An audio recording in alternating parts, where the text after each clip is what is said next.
presentation. And here's Chase.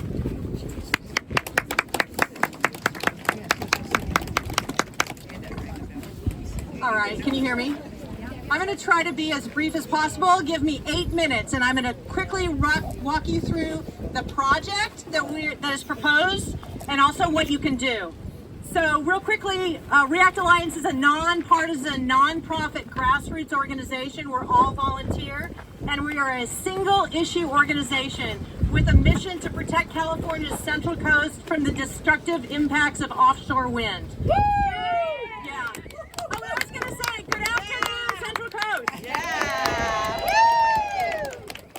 Let's try one more time. Good afternoon, Central Coast. Yeah. That's so nice. I'm very proud of you.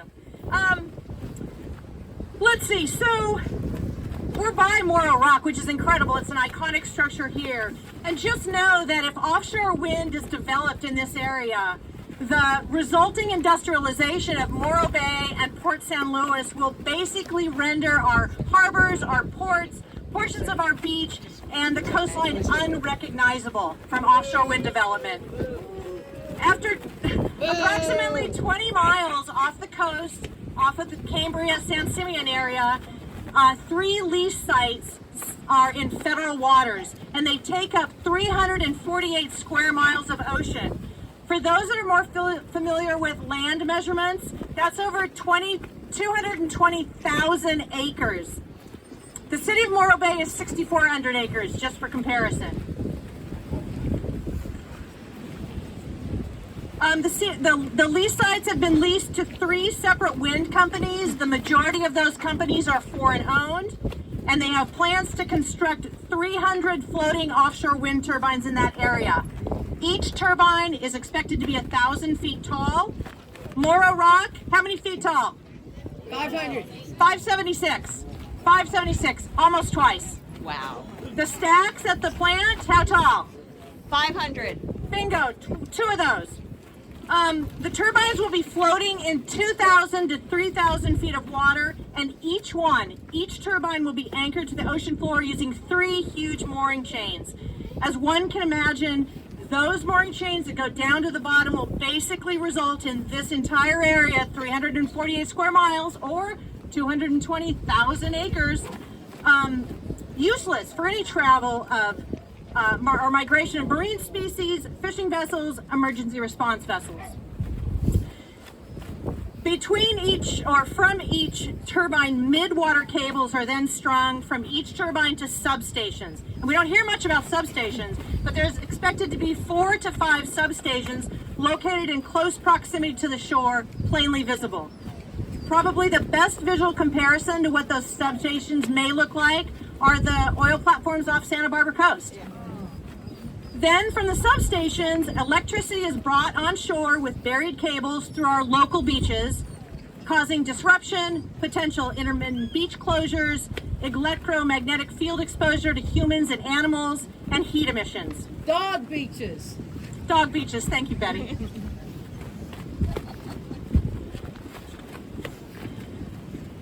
Finally, in order to support offshore wind, there needs to be infrastructure on the land. So at local harbors and ports to accommodate the service crew vessels that are up to 300 feet in length, and other industrial facilities such as large piers, warehouses, crew parking, offices, housing, cranes, bulkheads. You get the picture, an industrial port.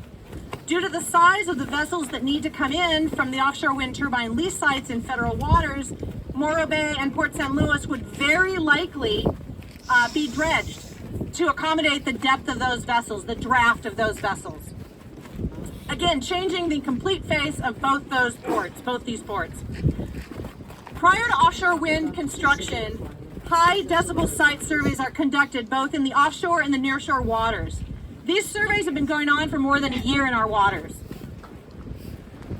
The site surveys use decibel levels up to 240 decibels.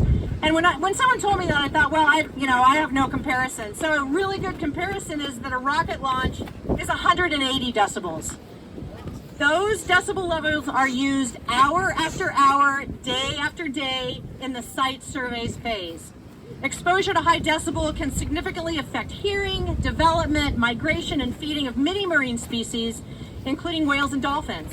The effects of high decibels can ultimately lead to death, and depending on the species, like the right whale off the East Coast, potential extinction. A few other significant impacts for offshore wind include the turbine blades are deadly to soaring birds, scarcity of food and on the food chain due to the upwelling, significant disruption to commercial and recreational fishing. It's kind of curious if those fishing, especially commercial fishing, will even survive offshore wind development. Negative effects from industrialization of our beautiful local ports and harbors.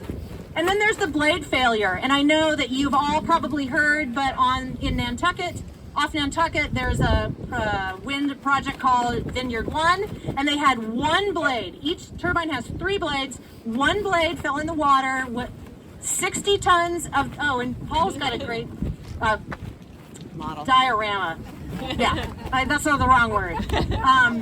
Each turbine has 3 blades. The one blade that broke off resulted in 60 tons of debris falling in the water off of Nantucket Island. And interestingly enough, the anniversary of that was 6 months ago, a couple days ago, and they're still getting debris in the water.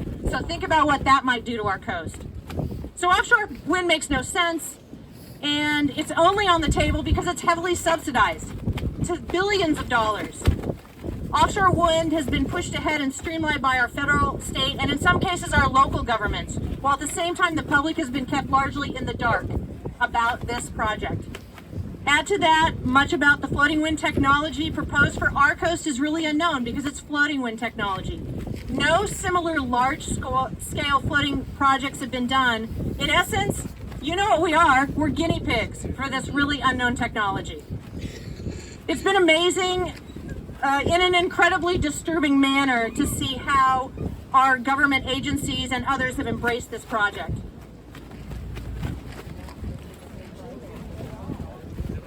Embrace the project without knowing the impacts and the costs.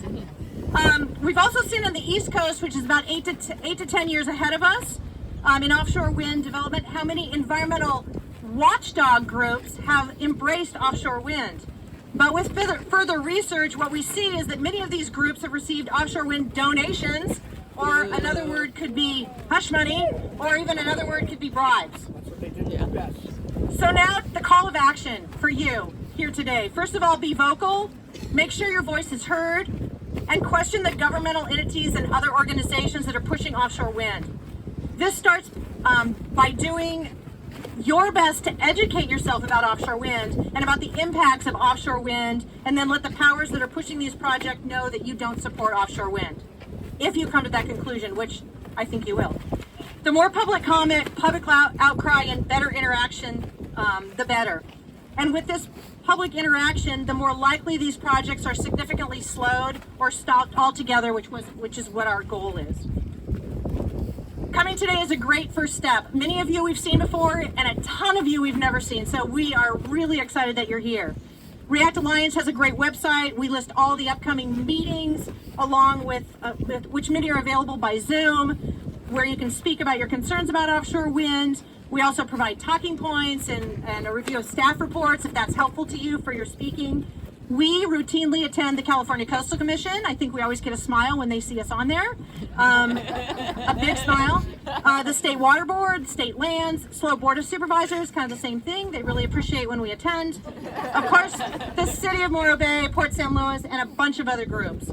So in closing, many folks have compared offshore wind development to a David versus Goliath situation. But over this last year, we've seen such a groundswell of folks absolutely disgusted, horrified, and in disbelief about this proposed project. So we strongly believe that these groups have really misjudged the strength, the strategy, and the persistence of us Davids. Go Davids. So I'm going to hand it back to Mandy, and she's going to talk a little bit about the national effort. So